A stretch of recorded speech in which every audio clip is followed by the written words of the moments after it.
തൃപ്പൂണിത്തുറ നഗരസഭ BJP വിജയിച്ചിരിക്കുന്നു. തൃപ്പൂണിത്തുറ നഗരസഭയിൽ BJPയുടെ advocate PL ബാബുവാണ് പുതിയ മുനിസിപ്പൽ ചെയർമാനായി തെരഞ്ഞെടുക്കപ്പെട്ടിട്ടുള്ളത്. വിവരങ്ങളുമായി വിഷ്ണു സുരേഷ്. ദിലീപ്, ചരിത്രത്തിൽ ആദ്യമായി BJP തൃപ്പൂണിത്തുറ നഗരസഭ ഭരിക്കാൻ പോകുന്നു. BJPയുടെ PL ബാബുവാണ് തൃപ്പൂണിത്തുറ നഗരസഭ ചെയർമാനായി തെരഞ്ഞെടുക്കപ്പെട്ടിരിക്കുന്നത്. 21 വോട്ടുകളാണ് NDAക്ക് ലഭിച്ചത്.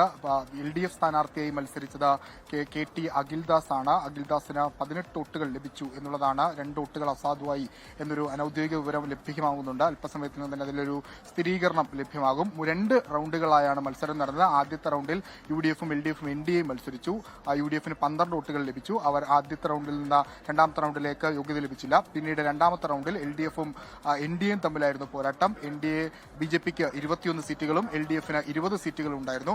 അതിൽ 21 വോട്ടുകളും നേടിയാണ് അഡ്വക്കേറ്റ് BL ബാബു തൃപ്പൂണിത്തുറയുടെ BJPയുടെ നഗരസഭാ ചെയർമാനായി മാറുന്നത്. ചരിത്രത്തിൽ ആദ്യമായാണ് BJP തൃപ്പൂണിത്തുറ നഗരസഭയിൽ ഭരണം പിടിക്കുന്നത്.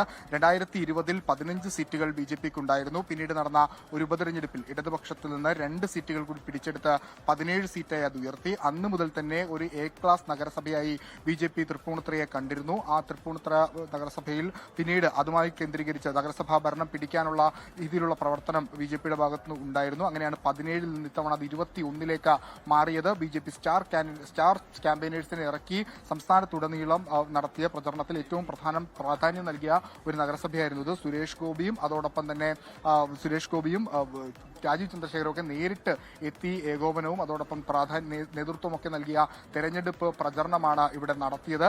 അത് തന്നെയാണ് BJPക്ക് മുതൽക്കൂട്ടായി മാറിയത്. BJP 21 സീറ്റുകൾ 17ൽ നിന്ന് 21ലേക്ക് സീറ്റ് ഉയർത്താനായി. അതോടൊപ്പം ചരിത്ര പ്രാധാന്യമുള്ള തൃപ്പൂണിത്തുറ നഗരസഭ ഇനി മുതൽ BJP ആയിരിക്കും ഭരിപ്പിക്കുക. 21 സീറ്റുകളോടെ BJP തൃപ്പൂണിത്തുറ നഗരസഭ ഭരിക്കാൻ പോകുന്നു. 40 വർഷം LDFും 5 വർഷം UDFും ഭരിച്ച തൃപ്പൂണിത്തുറ നഗരസഭയിലാണ് ഇപ്പോൾ ആദ്യമായി BJP ഭരിക്കാൻ പോകുന്നതെന്നുള്ള പ്രത്യേകത ഉണ്ട്. അല്പസമയത്തിനകം തന്നെ ഈ വിജയിച്ച ആളുകളുടെ പ്രതികരണം